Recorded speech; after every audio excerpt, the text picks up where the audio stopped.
It's the most famous revenge story ever written. But the hero, he doesn't want revenge. Wait, how is that a revenge story?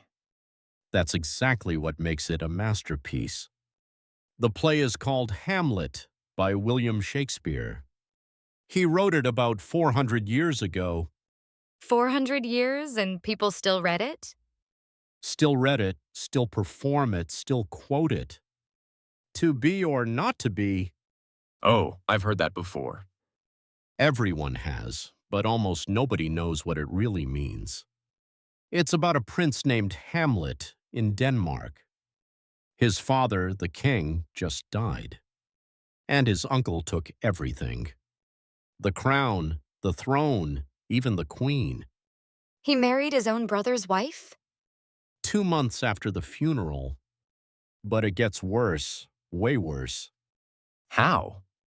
The dead king comes back as a ghost and tells Hamlet the truth: his uncle murdered him. Let's hear the story from the battlements of Elsinore. The king of Denmark was dead.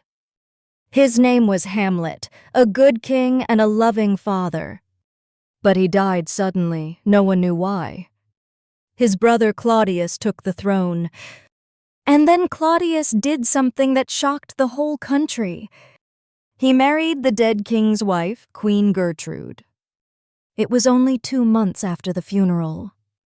The whole court moved on. They celebrated the new king. But one person could not move on. Prince Hamlet, the dead king's only son. He wore black every day. He refused to smile. He refused to forget. A guard whispered to another, "Something is rotten in the state of Denmark." Late one night, the guards on the castle walls saw something. A figure in armor walking slowly through the fog. It looked exactly like the dead king. The guards told Prince Hamlet he had to see for himself. That night the ghost appeared again, and it spoke. "I am your father's spirit," it said.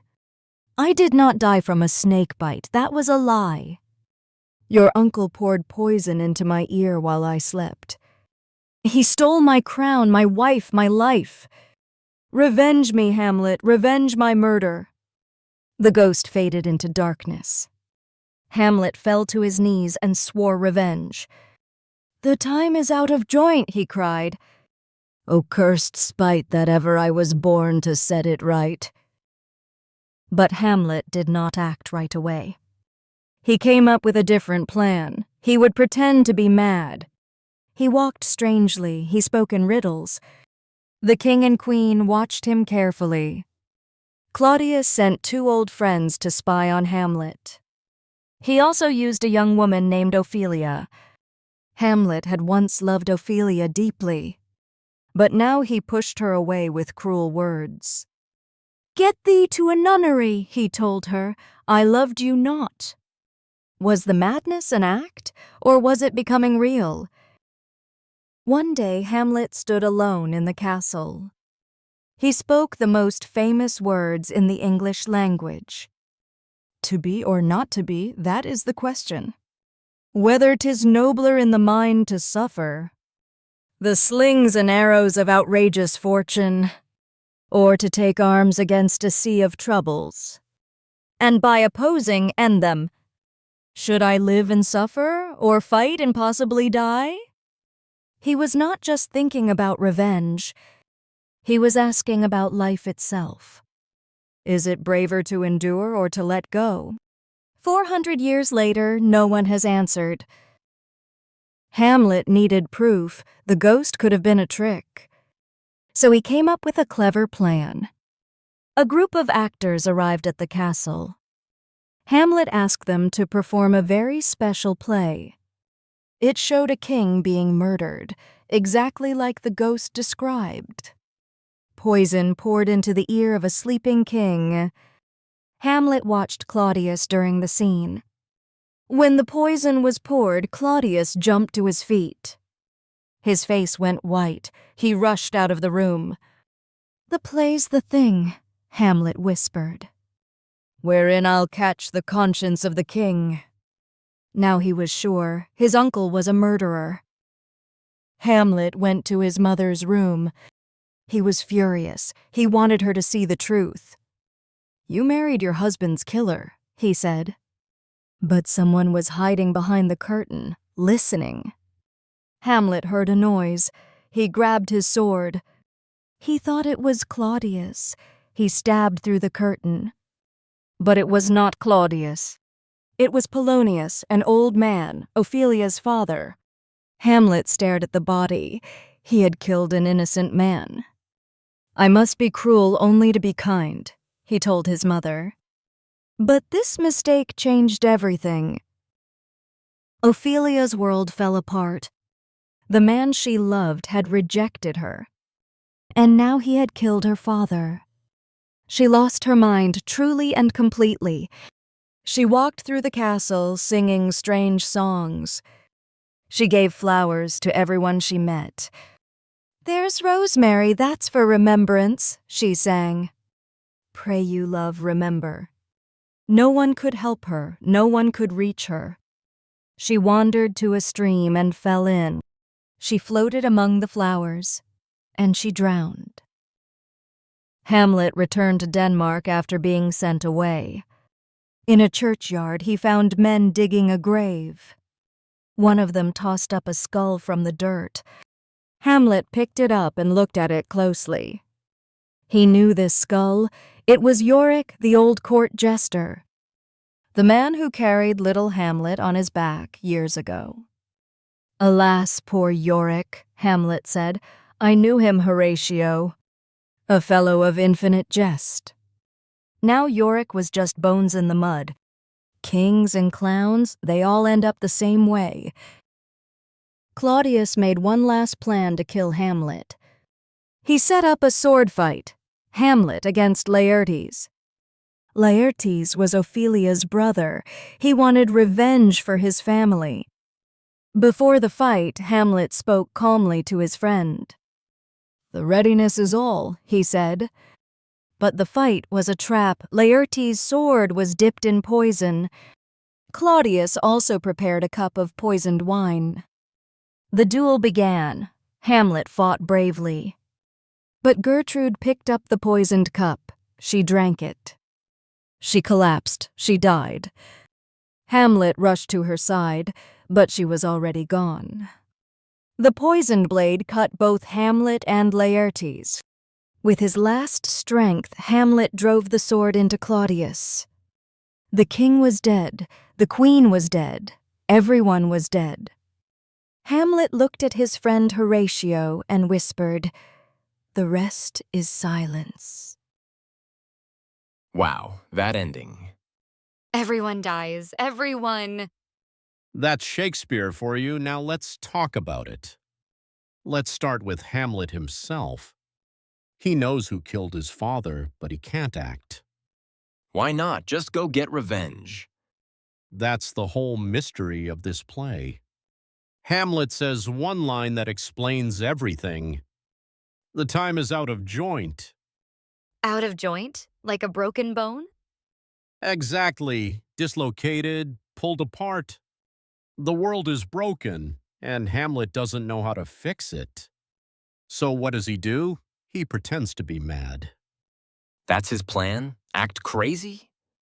He's buying time, but the mask starts to feel real. And it's not just Hamlet. The whole kingdom is sick. But why is everything so broken?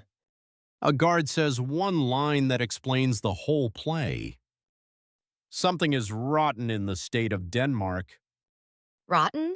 Like spoiled food? Not just that. Here it means morally corrupt. Poisoned from the inside. Where no one can see. So the whole kingdom is rotten, not just the food. But the most famous line in this play, that's still coming. The king is a murderer, and everyone pretends it's fine. So Denmark is rotten because the truth is buried. Exactly. Everyone knows, but nobody speaks. And Hamlet is the only one who can smell it. Okay, can we talk about that speech now? To be or not to be, the biggest line in English. What does it really mean? Imagine this, you're Prince Hamlet. Your father was murdered, your uncle took the throne. Your mother married the killer. A ghost tells you to get revenge. What do? I honestly don't know. Me neither. That's Hamlet. He doesn't know either. The slings and arrows of outrageous fortune. Outrageous? That just means crazy, right? Not here. Here it means cruel beyond all reason. Life is attacking Hamlet, and he doesn't know how to fight. But he does fight back, just not with a sword. So what does he actually do about it? But Hamlet is smart, really smart. He doesn't just attack, he sets a trap. The play. He uses a play to catch the king. The play's the thing, wherein I'll catch the conscience of the king. Conscience? Isn't that the same as conscious? No, conscious means awake, aware. Conscience is your inner voice, right and wrong. So Hamlet is testing if Claudius feels guilty. And it works. Claudius sees his crime on stage. He can't take it. He breaks. So the play was like a mirror. A play inside a play. Shakespeare invented that trick. But then Hamlet makes a huge mistake. He goes to his mother's room. He says terrible things. To his own mother? Why? He wants to wake her up, make her see the truth. And then he says this, I must be cruel only to be kind. Wait, we still say that today. Shakespeare invented it, right here in Hamlet. So being cruel to be kind means hurting someone to help? Yes, the truth hurts, but hiding it hurts more. But here's the thing about this play. The cruelest moment, it hasn't happened yet. Imagine this, you've lost everything. The man you loved rejected you, he killed your father. That's Ophelia. She goes completely mad. She walks through the castle giving out flowers. There's rosemary, that's for remembrance. Remembrance? Is that different from memory? Memory is in your head, remembrance is in your heart. You choose to remember, it's deeper, more personal. She's asking people to remember, while losing her own mind. That's the saddest thing I've ever heard. Ophelia wasn't just mad, she was saying goodbye. What happens after Ophelia? And then comes one of the most famous scenes ever.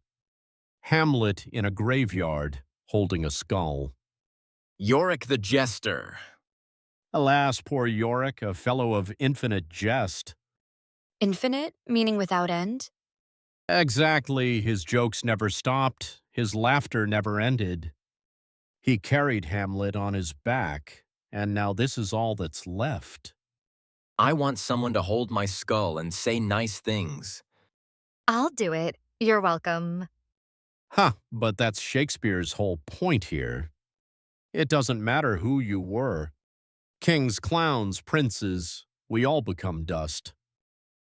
And now, the ending. This is the part where everything falls apart. The queen drinks poisoned wine. She dies. Laertes and Hamlet both get cut by the poisoned sword. And Hamlet finally kills Claudius? With his last breath, he drives the sword in. And then he says 4 words, just 4.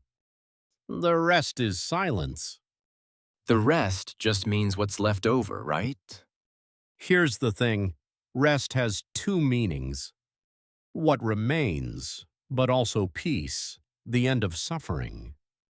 So he's saying everything is over, and he's finally at peace. 4 words, and they're infinite, they never stop echoing. That's remembrance, choosing not to forget. 400 years and they still hit. Every audience since 1600 has felt the exact same thing. And that brings us to the biggest question. So why does this play still haunt us? Haunt? Like a ghost? A ghost follows you and won't leave you alone. Haunt means the same. It stays in your mind forever. Like Hamlet's question, it just won't go away. So Hamlet was just a coward? No, a coward runs away. Hamlet couldn't stop thinking. That's not weakness. That's what makes him human. The world was rotten, out of joint, and Hamlet knew it. Before the last duel, he says, "The readiness is all." He finally stopped fighting and accepted his fate. That's why Hamlet haunts us 400 years later. Remember how we started. A revenge story where the hero doesn't want revenge. And now we know why. To be or not to be, we heard it in the narration. Back then it was just a famous line. Now you know the weight behind every word. The slings and arrows, the outrageous fortune. And the rest is silence. Shakespeare asked that question 400 years ago, and nobody has answered it yet. Was Hamlet brave or was he a coward? Tell us. Pick a side. Drop it in the comments.